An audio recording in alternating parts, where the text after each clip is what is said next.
बिस्मिल्लाहिर्रहमानिर्रहीम। मौजूद हाज़रीन इकराम, बुज़ुर्गान मिल्लत, मेरे नौजवान साथियों, बस पर्दा बैठकर सुनने वाली मेरी इज़्ज़तदार माँ और बहनों, मुतालिका रुकन बल्दिया मजलिस इत्तेहादुल मुस्लिमीन, मेरे मजलिसी रुफ़ा, अज़ीज़ दोस्तों, आप तमाम हज़रात बखूबी वाकिफ़ हैं कि 11 अप्रैल के दिन पार्लिमानी इंतखाबात की रायदही का दिन है और मैं आप तमाम से ये गुजारिश करने के लिए खड़ा हूँ कि आप अपना एक वोट मजलिस इत्तेहादुल मुस्लिमीन के हक़ में इस्तेमाल करिए। मजलिस इत्तेहादुल मुस्लिमीन को आपने 2014 में अपने दुआओं और अपने वोटों से मुंतखब किया। बहैसियत एक रुकने पार्लिमान के और बहैसियत एक उम्मीदवार के मैंने हिंदुस्तान की लोकसभा में हर मुमकिन कोशिश की कि मज़लूम अवाम के इंसाफ की आवाज़ उठाई जाए। मैंने हिंदुस्तान की लोकसभा में पौने 5 साल के अरसे में 734 सवालात किए और ये जानने की कोशिश की कि जो आवाम के मसाइल हैं उन सवालात का जवाब हमने हुकूमत से तलब किया। मेरे अजीज़ दोस्तों और बुज़ुर्गों, मैंने बीजेपी की ताकत की 280 की तादाद परवाह नहीं की, बल्कि हर वक्त जब कभी भी अल्लाह ने मुझे मौका दिया पार्लियामेंट में खड़े होकर तकरीर करने का, तो मैंने पूरी हद्दल-इम्कान कोशिश की कि बेबाक तरीक़े से अवाम के मसाइल को उठाया जाए। जब कभी भी ट्रिपल तलाक के ऊपर बिल पेश हुआ 2017 दिसंबर में, पूरी पार्लियामेंट एक तरफ थी और अल्हम्दुलिल्लाह अल्लाह ने मुझे एजाज़ बख्शा कि मैंने हिंदुस्तान के आइन का हवाला देते हुए दलाइल के साथ इस बात को साबित किया कि ट्रिपल तलाक का बिल हिंदुस्तान के आइन के ख़िलाफ़ है। ये मुस्लिम ख़वातीन को इंसाफ नहीं दिलाएगा बल्कि सबसे बड़े नाइंसाफ़ी का बाइस बनेगा। मेरे अजीज़ दोस्तों और बुज़ुर्गों, लोग और मुखालिफीन मजलिस इत्तेहादुल मुस्लिमीन ये कहते हैं कि एक रुकने पार्लिमान होने से क्या नतीजा निकलता है। मेरे अजीज़ दोस्तों और बुज़ुर्गों, आप तमाम ने देखा, दुनिया ने महसूस किया कि एक रुकने पार्लिमान हैदराबाद से मुंतखब होकर जाता है, मगर अल्हम्दुलिल्लाह अगर आप पूरे इखलास के साथ तैयारी कर कर पार्लियामेंट में जाते हैं तो यकीनन आप अपनी आवाज़ और अपने दलाइल के साथ हुकूमत को न सिर्फ बेनकाब करते हैं बल्कि हुकूमत को मजबूर होना पड़ता है, हुकूमत को इकरार करना पड़ता है उनकी गलतियों का। मेरे अजीज़ दोस्तों और बुज़ुर्गों, इसीलिए मैं आपसे गुजारिश कर रहा हूँ कि 11 अप्रैल के दिन आप अपना एक वोट मजलिस के हक़ में इस्तेमाल करिए और मजलिस इत्तेहादुल मुस्लिमीन हैदराबाद की एक बेबाक आवाज़ है। मुल्क में आज जो नफ़रतों की फ़िज़ाओं में इजाफा कर दिया गया, मुल्क में आज जो अक़लियतों और दलितों के ख़िलाफ़ जो नफ़रत में इजाफा कर दिया गया और ये ऐसे मनसूबाबंद तरीक़े से किया गया कि ये मजबूर हो जाते हैं लोग कि मुसलमानों पर और दलितों पर शक करने के लिए, क्योंकि एक ताकत ऐसी है जिसका नाम RSS है, जिसने एक मनसूबाबंद तरीक़े से बड़ी प्लानिंग के साथ इस नफ़रत में इजाफा कर दिया। यकीनन ये नफ़रत 2014 से पहले भी थी, मगर 2014 से 2019 तक जिस तरीक़े के साथ इसमें इजाफा किया गया, शायद ही हिंदुस्तान की तारीख़ में इतने साइंटिफिक तरीक़े से नफ़रत में इजाफा कभी नहीं हुआ होगा। अजीज़ दोस्तों और बुज़ुर्गों, ये पार्लियामेंट का इलेक्शन तारीख़ी इसलिए है क्योंकि अगर हमको हिंदुस्तान के जमहूरी इदारों को अगर बचाना है, जो हिंदुस्तान की जमहूरियत को मजबूत रखते हैं।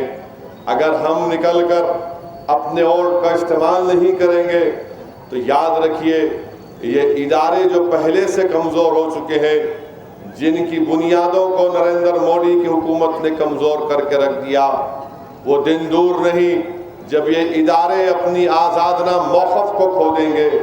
इसीलिए हमको और आपको बड़ी एहतियात के साथ सोच समझ कर न सिर्फ हैदराबाद बल्कि हिंदुस्तान के मुख्तलिफ पार्लिमानी हल्क़े-जात में अपने वोट का इस्तेमाल करना ज़रूरी है। और हमको ये मंसूबा बनाना है कि कैसे इंशाअल्लाह ताला जब 23 मई के दिन जब रमज़ान की 17 तारीख होगी तो उस दिन हिंदुस्तान का दोबारा वज़ीर आज़म नरेंद्र मोदी ना बने, बल्कि हिंदुस्तान में एक नई हुकूमत तश्कील पाए जो गैर कांग्रेसी और गैर बीजेपी पार्टियों पर मुश्तमिल हो। ये कोशिश मजलिस इत्तेहादुल मुस्लिमीन कर रही है। हम नहीं चाहते कि दोबारा वज़ारत उज़्मा के उस अजीम ओहदे पर एक ऐसे शख्स को दोबारा मौका मिले जो हिंदुस्तान के आइन के खिलाफ काम किया, जिसने ये समझा कि अपनी मर्जी को लागू करूंगा हिंदुस्तान के ऊपर। उसकी मिसाल आपके सामने है कि रातों रात नोटबंदी के नाम पर हजारों लाखों लोगों की जिंदगी बर्बाद हो गई। और आवाम से क्या कहा गया, भोले भाले गरीबों से कहा गया कि इससे ब्लैक मनी खत्म हो जाएगा। मेरे भाई, ब्लैक मनी खत्म नहीं हुआ। अगर ब्लैक मनी खत्म होता तो सियासी जमातें इतने पैसे कैसा खर्चती बताइए आप। आज करोड़ों रुपये जब्त किए जा रहे हैं पुलिस की तरफ से, बल्कि 2014 में जितने पैसे जब्त किए गए थे, अभी इलेक्शन हुआ नहीं पहले मरहले का, उससे ज्यादा पैसे पुलिस ने जब्त कर लिए। बताओ नरेंद्र मोदी, फिर ये ब्लैक मनी कहां से आ रहा? ये तो नहीं हो सकता कि अजीनात लाकर सियासी पार्टी के जेबों में पैसे रख रहे हैं कि इलेक्शन आया आप इसको खर्च कर लो। ये तमाम चीजें हिंदुस्तान के वजीर आजम करते हैं।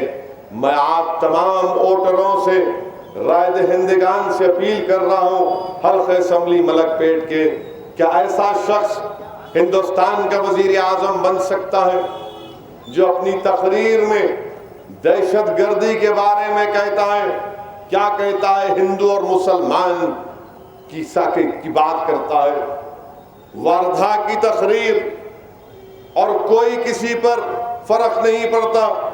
वजीर आजम कहते हैं कि फुला तबके के ऊपर दहशतगर्दी के मुकदमे लगाकर फुला मजहब के मानने वालों को तकलीफ दी गई है, और आवाम से पूछता है कि क्या आप मानते मेरी बात को, और आवाम भी नारे मारती। जो मुख्तसर लोग जमा हुए उस जलसे में, आप अंदाजा लगाइए कि सबसे ज्यादा दहशतगर्दी के झूठे इल्जाम में अगर किसी को जेल में डाला गया तो वो दलित, आदिवासी और मुस्लिम अक़लियत है। इसका रिकॉर्ड है, डेटा है। इकोनॉमिक एंड पॉलिटिकल वीकली एक मैगजीन है, महाना मैगजीन, उसका लेटेस्ट आर्टिकल पढ़िए। उसमें लिखा हुआ है कि सबसे ज्यादा दहशतगर्दी के झूठे केसों में अगर किसी की जिंदगी बर्बाद हो गई, जेलों में डालकर भूल गए। खुद नरेंद्र मोदी जानते हैं कि जब वो गुजरात के चीफ मिनिस्टर थे, अक्षरधाम का वाकया हुआ, 11 साल की सजा उनको सिर्फ गैर जरूरी जेल में काटना पड़ा, और सुप्रीम कोर्ट ने कहा कि उनके खिलाफ कोई एविडेंस नहीं है।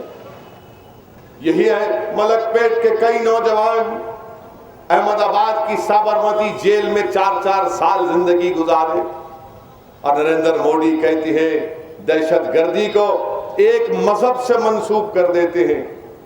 फिर बताओ नरेंद्र मोदी, नाथूराम गोडसे क्या मुसलमान था जिसने महात्मा गांधी को गोली मारी?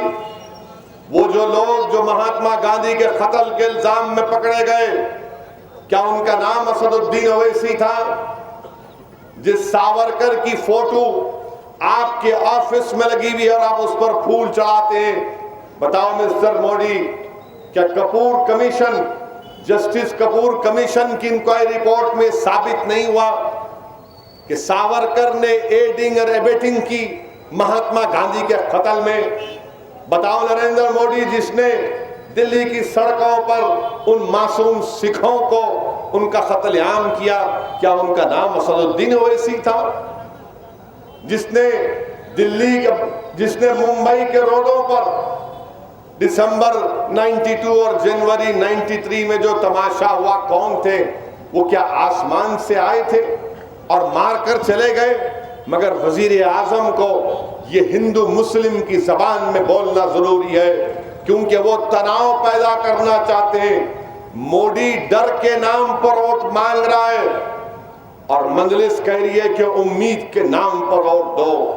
मोदी डरा रहा है लोगों को, अक़लियतों का खौफ दिला रहा है और मजलिस कह रही है कि अक़लियत और अक्सरियत मिलकर इंशाअल्लाह ताला हिंदुस्तान के अजीम वज़ारत उस्मा के ओहदे पर उस शख्स को बैठने नहीं देंगे जो और नफरतों की दीवारों में इजाफा कर रहा है। कहां गए बताइए आप? हिंदुस्तान के वजीर आजम बोलते कि अपोजिशन पार्टियां मिलकर, पाकिस्तान से मिलकर मुझे प्राइम मिनिस्टर बनने से रोक रहे हैं। हिंदुस्तान के वजीर आजम, नहीं मालूम आपको इतनी पाकिस्तान से क्यों मोहब्बत पैदा हो जाती जब इलेक्शन आता? आप ही तो थे ना मिस्टर मोदी, जो नवाज शरीफ के घर में शादी हो रही थी, आप अफगानिस्तान से आपका तैयारा उड़ा तो आपने ऊपर से प्लेन की खिड़की में से झांक कर देखा, मालूम हुआ कि लाहौर में किसी घर में लाइट लगी हुई है। पायलट ने आपसे कह दिया, मित्रों यहां पर शरीफ के घर में शादी है, तो आपने अपनी शराफत इतनी दिखाई कि बगैर दावत के शरीफ के घर में घुस गए और ना सिर्फ घुसे बल्कि नवाज शरीफ की मां से भी जाकर आपने मुलाकात कर ली। अब आप बताइए, आपको पाकिस्तान से मोहब्बत है या असदुद्दीन ओवैसी को है? हमको पाकिस्तान से क्या लेना देना? मगर बार बार इलेक्शन आया, जब पाकिस्तान की बात होगी तो अक्सरियती तबके के लोग क्या समझेंगे, जिसको अंग्रेजी में इसका लफ्ज इस्तेमाल किया गया कि डॉग विजिल पॉलिटिक्स, यानी कुत्ते की सीटी की सियासत कहते हैं उसको, कि कुत्तों को जब सीटी मारते ना तो कुत्ता भौंकता। तो ये डॉग विजिल पॉलिटिक्स ये कर रहे हैं ताकि अवाम को बांटा जाए, और जब अवाम बांटेंगे तो हिंदुस्तान के वजीर आजम अपनी सियासी रोटी सेकना चाहते हैं। और जब आप इनसे टीवी के इंटरव्यू पर, अल्लाह अजीब व गरीब है ये एंकर, इतना डरते हैं उनसे इंटरव्यू लेने के लिए। वजीर आजम से इंटरव्यू में देखा, कोई मुझे भिजाए व्हाट्सएप के ऊपर, तो एंकर पूछ रही है वजीर आजम से कि प्राइम मिनिस्टर अब आप रोजे रखेंगे? तो वो बड़े खुश हो गए, यूं कर रहे, आप सिर्फ पानी पीते हैं और आपके पास इतनी ताकत कहां से आई? ये कोई सवाल हुआ है? अरे पूछते उससे कि 2 करोड़ नौकरियों का वादा तुमने किया था, कहां गए? डरते हैं लोग, मीडिया के लोग मोदी के सामने सवाल करने से डरते हैं। अरे वो पानी पिए ना पिए कोई फर्क नहीं पड़ता, मगर जिन नौजवानों को उम्मीद थी 2014 में कि ये सालाना 2 करोड़ नौकरियां देगा, आज उनकी जिंदगी बर्बाद हो गई। वो सवाल नहीं करेंगे, मोदी जी आप रोजा रहेंगे, सिर्फ पानी पिएंगे इतने दिन और आप ऐसा करेंगे? अरे क्या होगा तुम लोगों को? जमहूरियत की बका इसमें है कि सहाफत आजाद हो, मगर आप लोग ऐसा सवाल करते हैं। और जब सवाल हुआ तो मोदी डांट रहा है रिपोर्टर को, क्या आपने वैसा नहीं दिखाया, ये नहीं दिखाया? और वो बोले जी जी जी जी जी मी मी पी पी। क्या है ये? कोई सहाफत है? ये कोई टीवी चैनल है कि आप सवाल कर रहे हैं? हिंदुस्तान के वजीर आजम, कभी आओ हमसे बहस कर लो, तुम एक तरफ मैं एक तरफ, किसी तुम्हारे एंकर को बिठाओ, ऐसे चुपते हुए सवालात करूंगा कि तुम माइक उठाकर फेंक कर भाग जाओगे। मगर नहीं करेंगे, बोलेंगे आतंकवादी है, इसको पाकिस्तान भिजा दो, इसको वहां भिजा दो, इन्हें वैसा है, इन्हें खुला है। हिंदुस्तान के वजीर आजम, आपने तारीख बनाई है। मोदी ने 5 साल में एक प्रेस कॉन्फ्रेंस नहीं की। जानिए, एम्बुलेंस से जानिए, हटिए, रास्ता दीजिए।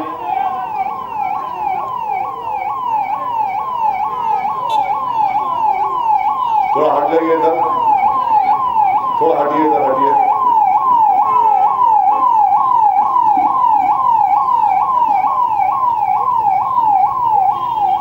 बहुत अच्छी, अल्लाह शिफा दे दे जो भी जा रहा है। मेरे अजीज दोस्तों और बुजुर्गों, 5 साल में एक प्रेस कॉन्फ्रेंस नहीं की हिंदुस्तान के वजीर आजम ने। सवाल लेना ही नहीं चाहते, बल्कि आपको एक वाकया सुनाना चाहता हूं। एक बहुत बड़ा टीवी चैनल का इंटरव्यू हुआ।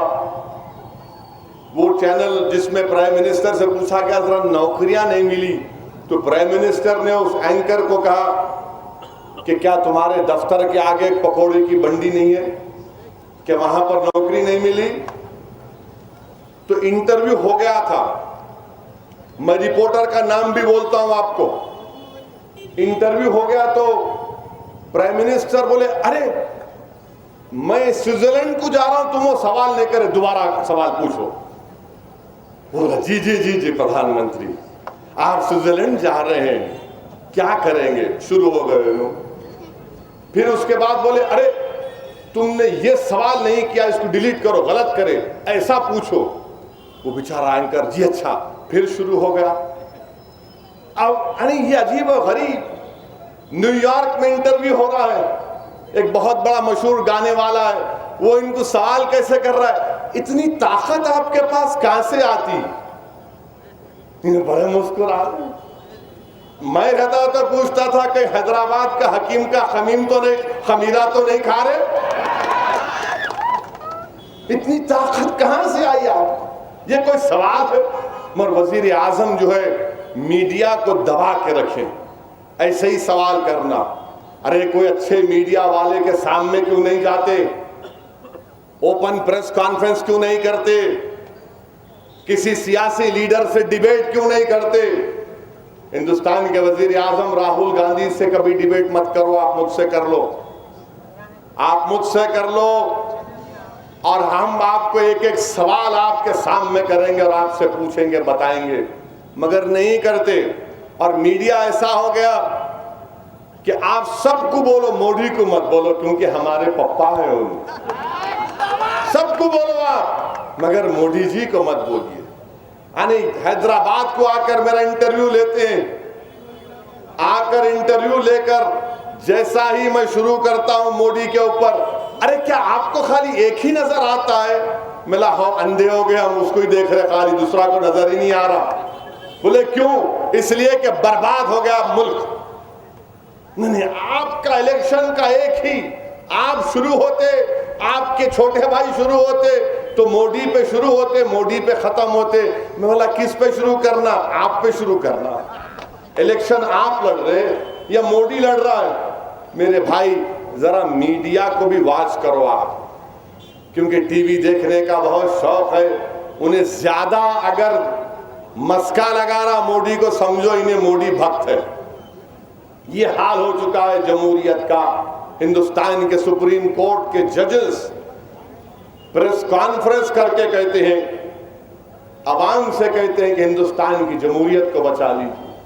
इससे बड़ा इंडाइटमेंट और क्या हो सकता है इस ऐसे हुकूमत का? हर महाज पर ये नाकाम साबित हुए। तेलंगाना में अल्हम्दुलिल्लाह आप और हमने मिलकर यहां से बीजेपी को हराया। 103 सीट असेंबली की सीटों पर बीजेपी की जमानत जब्त हुई, 5 से 1 एमएलए हो गए। और हमारी कोशिश ये होनी चाहिए कि तेलंगाना में हर पार्लिमानी हल्के से बीजेपी के उम्मीदवार की शिकस्त हो। कांग्रेस तो है ही नहीं बेचारी, कहीं नहीं है कांग्रेस, कांग्रेस कहीं पर नहीं है। और तेलंगाना में कांग्रेस का ऐसा हाल हो गया कि सब घर छोड़कर भाग रहे हैं। उनको मालूम हो गया कि कांग्रेस का कोई मुस्तकबिल नहीं है। मेरे भाई, हमारी कोशिश यही होनी चाहिए कि जब नतीजे आए तो हमारे वतन अजीज में एक ऐसी हुकूमत तश्कील पाए जो सबको, हर मजहब के मानने वाले को, हर तहजीब के मानने वाले को, हर जबान की बोलने वालों को, हर इंसान को इंसान समझकर उससे इंसाफ दिलाए। हम हरगिज नहीं चाहते, हम तो हिंदुस्तान की आवाम से अपील कर रहे हैं कि 5 साल में आप देखो, ना नौजवानों को नौकरियां मिली, ना माशियत इकोनॉमिक पॉलिसी ठीक रही, हर एतबार से हुकूमत नाकाम साबित हुई। तो वजीर आजम हैदराबाद को आकर क्या बोलते हैं कि मजलिस स्पीड ब्रेकर है। हिंदुस्तान के वजीर आजम स्पीड ब्रेकर के माने भी आपको आते नहीं आते, क्योंकि हिंदुस्तान के वजीर आजम जो है, आप एक वीडियो देखो जाकर, चाइना के वफद के सामने बोल रहे, स्ट्रेंथ की स्पेलिंग बोल रहे, स्ट्रेंथ की स्पेलिंग बोल रहे। एक मामूली 6th क्लास का बच्चा भी बोल सकता, 5th क्लास का। प्राइम मिनिस्टर स्ट्रेंथ की स्पेलिंग में NG खा गए। आप प्राइम मिनिस्टर, आप हमको स्पीड ब्रेकर, आपको समझा रहा हूं स्पीड ब्रेकर क्यों डालते हैं।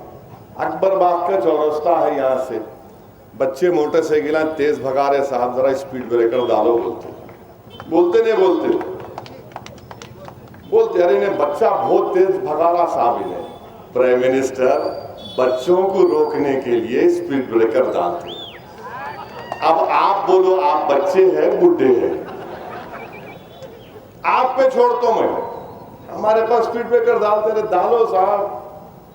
बच्चे जो है गाड़ी तेज भगा रहे, जरा स्पीड स्लो हो जाती। हिंदुस्तान के वजीर आजम, आप हमारे शहर में आके तेज नहीं दौड़ सकते, आप इतना याद रखो। आप हर जगह भाग सकते, यहां हम आपके पैरों को पकड़ के रखें, हाथ को पकड़ के रखें, यहां दौड़ नहीं सकते। यहां पर हम पहले ही बोलते, ज्यादा भाग रहा मियाँ, इन्हें जरा कम करो रफ्तार इसकी। हमारे बुजुर्ग बोलते, मियाँ इसके तेवर जरा टेढ़े दिख रहे, बहुत दौड़ रहा, रफ्तार कम करो इसकी। और आप आके बोले मजलिस स्पीड ब्रेकर है। अरे वजीर आजम, नदी के उस पार, अरे नदी के उस पार तो मलकपेट भी है, या मेट्रो नहीं आई। तुम्हारे को हैदराबाद की डेमोग्राफी नहीं मालूम, मगर मजलिस से नफरत, मजलिस से नफरत। अच्छा, आपने कितना पैसा दिया मरकज से, कल ऐलान कर दो मेट्रो के लिए, 1 पैसा ना आपने नहीं देते। और आकर यहां अपना झूठ, हिंदुस्तान के वजीर आजम तो झूठ बोलने के माहिर, इतना सफाई के साथ झूठ बोलते कि जितने दुनिया के झूठे हैं उनके हाथ पे आके बैठ लेते। ये हमारा मुर्शिद है भाई, ने मुर्शद है, सॉरी मुर्शिद बोलता अलग, ये हमारा मुर्शद है। इसके हाथ पे आके बैठ लेते कि सरकार जरा सिखाओ कैसा झूठ बोलना सफाई के साथ। और फिर आप कहते हैं कि हम कि TRS की स्टीयरिंग हमारे हाथ में। हिंदुस्तान के वजीर आजम, स्टीयरिंग भी हम है, पहिया भी हम है, बैटरी भी हम ही है। आपको क्या जल रही, आपको तकलीफ इतनी क्यों है? हर मौके पर मौका मिला कि कुछ यहाँ पर एक बात, वहां पर एक बात, हर महाज पर अपनी कमजोरियों को छुपाने के लिए अब सहारा ले रहे हैं किसका? सिक्योरिटी का। जम्मू कश्मीर बर्बाद हो गया इनकी वजह से। आपको मालूम मेरे भाई, जम्मू कश्मीर में अगर आपको मलकपेट से निकलकर नामपल्ली जाना है, मलकपेट से निकलकर कश्मीर में मलकपेट से निकलकर अगर नामपल्ली जाना है तो पुलिस के पास जाकर आपको बोलना पड़ता कि मेरी गाड़ी में 5 लोग बैठे हैं, इनका परमिशन दो मेरे को आप। और पुलिस वाले बोलते हैं कश्मीर में कि 5 बजे के बाद तुम जाना, दिन भर नहीं।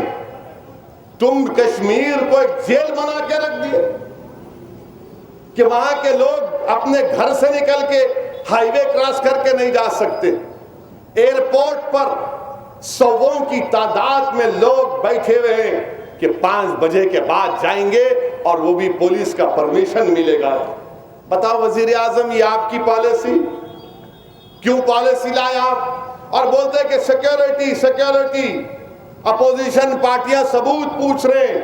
मैं बालाकोट पर हमला किया, यकीनन हम बालाकोट के हमले में जो गवर्नमेंट ऑफ इंडिया का स्टैंड है हम साथ हैं, मगर ये तो बताओ वजीर आजम, क्या ये बात सच नहीं है कि अगर कल जंग होगी तो सिर्फ 10 दिन का असला हमारे पास है? सिर्फ 10 दिन का। अगर कल जंग होगी तो 10 दिन का असला है हमारे पास। ऐसे टैंक हैं जो बराबर भी नहीं चल पाते, और आप बड़ी बड़ी बातें करते हैं। हमारा एक्सपेंडिचर डिफेंस पर कितना है? जो 1962 में कैपिटल एक्सपेंडिचर था वो आज है। वाह मिस्टर मोदी, आपने बड़ा नेशनलिज्म का मुजाहरा किया, और आप बोल रहे कि मैं टेररिज्म को मार दूंगा। चाइना से क्या हो रहा बताइए आप? चीन के सदर को बुलाकर अहमदाबाद में साबरमती के रिवर के सामने झूला झूलाए। चीन बोला झूला झूल लिया, और बोलता कि मसूद अजहर को ब्लैकलिस्ट नहीं करेंगे। क्या पॉलिसी है आपकी? हर महाज पर नाकाम। अब तो कोई फॉरेन पॉलिसी मैगजीन का भी रिपोर्ट आ गई F-16 के बारे में। मैं नहीं जानता उसमें क्या सच्चाई है, मगर वजीर आजम अब बालाकोट को इस्तेमाल कर रहे हैं। अगर वो उसको इस्तेमाल कर रहे हैं तो मैं उनसे पूछना चाह रहा हूं, पुलवामा में 50 किलो RDX कैसे गया? सबसे ज्यादा सिक्योरिटी के लोग अगर कभी मरे 5 साल में तो इनकी हुकूमत में मरे, मगर ये पूरा हिंदू मुस्लिम कर रहे हैं, पाकिस्तान कर रहे हैं, और फिर ये कह रहे हैं कि देखो अक्सरियती तबके में अक़लियतों का खौफ पैदा कर रहे हैं। ऐसे इलेक्शन लड़ना चाहते हिंदुस्तान के वजीर आजम। मेरे भाई, इसीलिए बहुत जरूरी है कि हम अपने के वोट का इस्तेमाल करें, मजलिस इत्तेहादुल मुस्लिमीन को कामयाब करें। ये आपकी आवाज़ है। आप मजलिस की कामयाबी के लिए दुआ भी फरमाइए, और आपका पोलिंग परसेंटेज में इजाफा हो। पोलिंग परसेंटेज बढ़ना चाहिए। 45%, 49% ये पोलिंग परसेंटेज नहीं है मेरे अजीज दोस्तों और बुजुर्गों। आपके सामने मैं आपको अपना समझ कर ये कह रहा हूं। आप थोड़ी देर के लिए सोचिए, कोई सियासी जमात तेलंगाना में ऐसी है जिसके MLA हफ्ते में 6 दिन दारुस्सलाम में बैठकर 3.5-4 घंटे आवाम से मुलाकात करते हैं। अराकीन बल्दियां हैं, आपके फोन कॉल पर हमारे अराकीन दौड़ते हैं। यकीनन हम में नुक्स भी है, मैं इसका इकरार कर रहा हूं, मगर हम काम करते इसलिए कि हमारी जिम्मेदारी है। और जब इलेक्शन आता है तो पोलिंग परसेंटेज अगर 40%, 45% होगा तो फिर ये आपकी वाबस्तगी का सबूत तो नहीं है। यकीनन आपको मंजिल से बेइंतहा मोहब्बत है, मगर अपने वोट का इस्तेमाल करिए, निकल कर वोट डालिए। अगर आप मेरी मुखालिफत करना चाहते हैं तब भी वोट डालिए। अगर आप किसी को भी वोट नहीं डालते तो नोटा इस्तेमाल करिए। खुदा के लिए ये मत कहिए कि नहीं 11 अप्रैल को बहुत गर्मी रहेगी।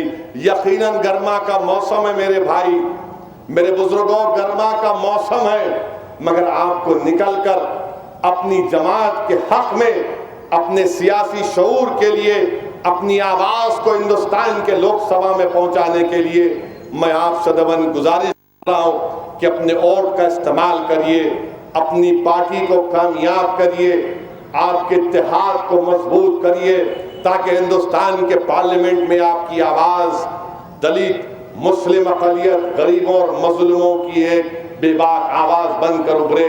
और ये इंशाअल्लाह ताला मुझे अल्लाह की ज़ात पर यकीन है कि अब की बार खुदरत ऐसी जमात को मौका नहीं देगी जिसके दौरे इख्तिदार में नाइंसाफियों का इतना इजाफा हुआ, मजलूमों को बर्बाद कर दिया गया। इसीलिए मेरी आपसे गुजारिश है कि अपने एक वोट का इस्तेमाल करिए और मजलिस इत्तेहादुल मुस्लिमीन के उम्मीदवार को कामयाब करिए। मुझे एक और जलसे में जाना है, मुझे जाने की इजाज़त दीजिए। शुक्रिया।